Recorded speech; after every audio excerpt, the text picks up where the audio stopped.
इस तरीके से मिश्रा साहब ने जजमेंट दिया है, उस तरीके से जो रेप करने वाले लोगों के हौसले इतने बुलंद हो जाएंगे, इतने बुलंद हो जाएंगे कि एफआईआर लिखना भी इनको कम पड़ जाएगा। तो ये तो बहुत बड़ा गंभीर अपराध है कि इस जज के खिलाफ गंभीर और मतलब इस पे ना केस लगना चाहिए, स्वतः केस लगना चाहिए, पूरे लोग रोड पे आए और इसके खिलाफ एक महाअभियोग लगना चाहिए। हमारे देश में मजबूत संविधान है, मजबूत कोर्ट है, सुप्रीम कोर्ट है, न्यायाधीश है।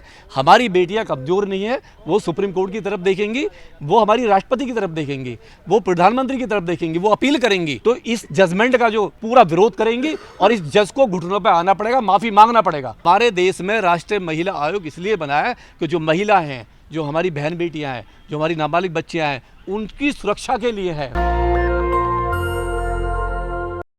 पॉस्को एक्ट बना कि जो नारी सुरक्षा है उसको जो भी मतलब हमारे देश में दरिंदे थे जिस तरीके से ऐसी वो रखते हैं, प्रवृत्ति रखते हैं, उनको कठोर सजा देने के लिए एक मतलब एक्ट बनाया। 18 जो पॉस्को धारा है उसमें एक्ट करी थी आईपीसी में, इसलिए करी थी कि जो भी दरिंदे, जो जानवर हैं, जो पूरे जो हमारी महिलाएं हैं, जो बहन बेटियां हैं, जो नाबालिग हमारी जो बच्चियां हैं, जिनके आए दिन शोषण होता है किसी भी ऑफिस में, रोड पे, सड़क पे, कहीं भी, क्योंकि ये तो जानवर हैं, हर जगह हैं, उनको न्याय दिलाने के लिए उनको सज़ा मिले, इसलिए वो एक्ट बनाया। और जिस तरीके से उस एक्ट का दुरुपयोग कल इन्होंने भंग किया, उसको पॉस्को एक्ट को मतलब 18 जो आईपीसी की धारा है उसको भी ख़त्म किया। तो हम ऐसे जज की घोर निंदा करते हैं और ये पूरी दुनिया में नहीं, पूरी भारत में इसकी घोर निंदा हो रही है। हर ऐसा कोई सा घर नहीं है जिस घर में बहन बेटी ना हो। बहन बेटियों के पक्ष में इन्होंने नारा दिया है, बेटी बचाओ बेटी बढ़ाओ का, नारी शक्ति का, और ये मतलब महिला रिजर्वेशन बिल लेकर आए। और ये जितने भी महिलाओं के बारे में जितने भी प्रधानमंत्री साहब ने, अमित शाह ने, पूरी गवर्नमेंट ने जिस तरीके से एक नाटक किया है, तो ये हम प्रधानमंत्री से भी अपील कर रहे हैं कि जिस तरीके से जज ने आपकी भी बात को नहीं रखा, जो आप नारी शक्ति की बात कर रहे हो, जो आप बात कर रहे हो कि महिला को पढ़ाओ, बेटी को लिखाओ, किसके लिए?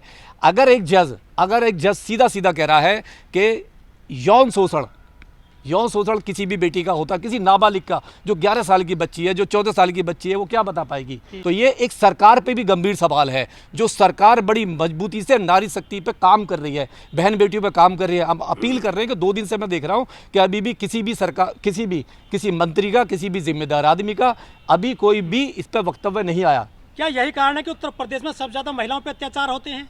देखिए, इस घटना को लेके तो जितने भी रेपिस्ट हैं, जो जानवर हैं, जो भूखे भेड़िए हैं, उनके तो भाग खुल गए, उनका तो नसीब खुल गया।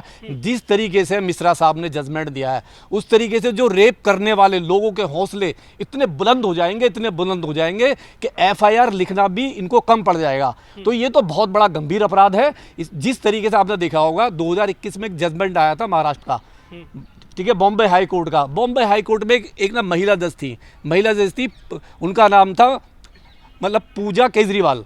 उन्होंने एक जजमेंट दिया था, एक वो था रेप केस था। उन्होंने कहा था स्किन से स्किन टच होने पर ही रेप माना जाएगा और उसको बरी कर दिया गया था। तो सुप्रीम कोर्ट ने स्वतः संज्ञान लेके उस एक्ट को पटला था, मतलब उसको चेंज करा था। तो हम सुप्रीम कोर्ट से भी अपील कर रहे हैं, सरकार से भी अपील कर रहे हैं कि जो आपने जिस तरीके से, देखिए मिश्रा जी को ये याद होना चाहिए, जो जज वहाँ पे जजमेंट आया था, बॉम्बे हाई कोर्ट का जजमेंट था, उसको ध्यान में मिश्रा जी ने क्यों नहीं रखा? उसको एक्ट को पटला मतलब पूरा चेंज करा था, सुप्रीम हाई कोर्ट ने पलटा था। तो आप उस एक्ट को कैसे भूल जाते हो? आपको केस वो याद रखना था, आपने वो केस याद नहीं रखा। आपने किस लालच में, आपको राजनीति लालच है, कौन सा कितना पैसा मिला, आपने क्या फंडिंग किया, आपने अपराधियों को खुलेआम छोड़ दिया अपराधियों को, ताकि वो और भी अपराध कर सके।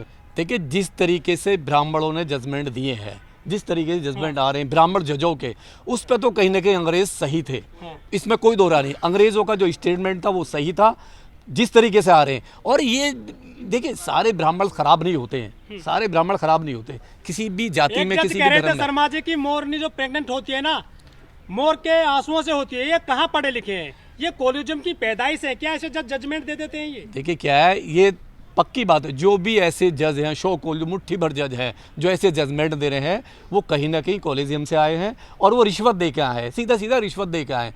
उनमें बिल्कुल भी काबिलियत नहीं है और इन पे तो इंक्वायरी होनी चाहिए। सुप्रीम कोर्ट स्वतः इंक्वायरी ले। और मैं तो अपील करता हूँ जितने भी भारत में बेटियाँ वाले, मैं भी बेटी वाला हूँ, आप भी बेटी वाले हैं, कि इस जज के खिलाफ गंभीर और मतलब इस पे ना केस लगना चाहिए, स्वतः केस लगना चाहिए, पूरे लोग रोड पे आए और इसके खिलाफ एक महाअभियोग लगना चाहिए ऐसे जज पे, क्योंकि ये जज कहलाने के बिल्कुल भी काबिल नहीं है। हाँ। तो लेकिन ये तो ऐसे जजमेंट आएंगे तो बेटी बचेंगी क्या देश में? बेटी रोड पे आएंगी, मैं कह रहा हूँ ना, बेटी रोड पे आएंगी। निर्भया कांड में क्या हुआ, पूरी भारत की बेटियां रोड पे आ गई थी। अगर ऐसे जज अगर बेटियों को खुलेआम नुचवाने के लिए छोड़ेंगे, खुलेआम रेप के लिए छोड़ देंगे, तो जो हमारी बेटियां हैं वो रोड पे आएंगी और ऐसे जजों को एक्सपोज करेंगी। हाँ। कहाँ कौन अवतार लेगा बेटियों को न्याय दिलाने के लिए? फिर जज के यहाँ भी जो है न्याय नहीं मिलेगा। हमारे देश में अवतार लेने की जरूरत नहीं है। हमारे देश में मजबूत संविधान है, मजबूत कोर्ट है, सुप्रीम कोर्ट है, न्यायाधीश है। हमारी बेटियां कमजोर नहीं है, वो सुप्रीम कोर्ट की तरफ देखेंगी, वो हमारी राष्ट्रपति की तरफ देखेंगी, वो प्रधानमंत्री की तरफ देखेंगी, वो अपील करेंगी। क्योंकि अगर ऐसे मनुवादी जज, सो कॉल जो मनुवादी जज हैं, जो नारी का सम्मान ना तो पहले करते थे देश की आज़ादी से पहले, ना वो आज कर रहे हैं, तो आज हमारी नारी कमजोर नहीं है, बहुत मजबूत है। हर क्षेत्र में नारी बैठी हुई है। तो इस जजमेंट का पूरा विरोध करेंगी और इस जज को घुटनों पे आना पड़ेगा, माफी मांगना पड़ेगा। क्या राष्ट्रीय महिला आयोग इसमें कुछ डिमांड कर सकता है कार्रवाई की? राष्ट्रीय महिला आयोग को करना चाहिए। राष्ट्रीय महिला क्यों नहीं कर रहा? क्योंकि अभी आका ने ऑर्डर नहीं दिया है। राष्ट्रीय महिला आयोग प्रधानमंत्री के अंडर आता है, वो एक सेंट्रल बॉडी में आता है। तो जब तक प्रधानमंत्री जी ऑर्डर नहीं देंगे, राष्ट्रीय महिला आयोग बिल्कुल भी नहीं आएगा। तो जब तक हमारे प्रधानमंत्री ऑर्डर देंगे तभी आएगा। तो वो भी देख रहे हैं और ये बड़ा गंभीर विषय आना चाहिए। महिला आयोग क्यों बना है? हमारे देश में राष्ट्रीय महिला आयोग इसलिए बना है कि जो महिला हैं, जो हमारी बहन बेटियां हैं, जो हमारी नाबालिग बच्चियां हैं, उनकी सुरक्षा के लिए है। लेकिन ये सरकार तो बेटी बचाओ बेटी पढ़ाओ, बेटियों को आगे बढ़ाने का भी जो नारा देती है, वो जजमेंट ऐसे आ रहे हैं इनके। जितने भी गंभीर अपराध बहन बेटियों के साथ इस सरकार में हुए हैं, इतने किसी सरकार में नहीं हुए। और जिस पॉलिटिशियन ने, इनकी पार्टी के जिस भी नेता ने रेप किया है, जिसने भी अपराध किया पूरे यौन शोषण का, वो सीधा सरकार ने उसको प्रमोट करके आगे मंत्री बना दिया है और उसको बड़ी जिम्मेदारी दे दी है। दस्तक की आपसे गुजारिश है कि अगर इसको बचाना चाहते हैं तो नेशनल दस्तक को सब्सक्राइब करने के लिए रेड कलर के सब्सक्राइब बटन को दबाएं, फिर बेल आइकन की घंटी दबाएं। नेशनल दस्तक को बचाने के लिए बहुत जरूरी है कि हर खबर को शेयर करें, लाइक करें, कमेंट जरूर करें।